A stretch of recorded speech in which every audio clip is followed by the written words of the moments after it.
పెళ్ళైన కొంతమంది అమ్మాయిలు వాళ్ళ మనస్తత్వం వాళ్ళ బిహేవియర్ ఎలా ఉంటుందో తెలుసా? ఈ వీడియో అందుకే చేశాను, చూసి కామెంట్ చేయండి. ఉక్క పోస్తుందమ్మా, ఏదైనా ఏసీ కొనుక్కోవచ్చు కదా. మా ఇంట్లో అయితే ఏసీ ఉంది తెలుసా. వాటర్ ఏంటమ్మా ఇంత ఉప్పుగా ఉన్నాయి, ఒక ప్యూరిఫై కొనుక్కోవచ్చు కదా. మా ఇంట్లో అయితే ప్యూరిఫై ఉంది, అయినా ఈ గ్లాస్తో వాటర్ ఇచ్చావేంటి?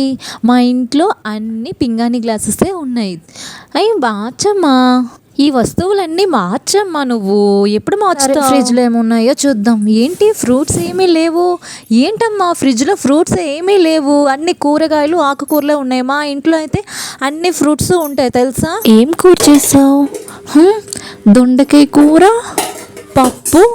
ఏంటమ్మా దొండకాయ కూర పప్పు, నాన్ వెజ్ ఏం లేదా? మా ఇంట్లో అయితే డైలీగా నాన్ వెజ్ ఉంటుంది, అలాగే వెజ్ కర్రీ కూడా ఉంటుంది తెలుసా.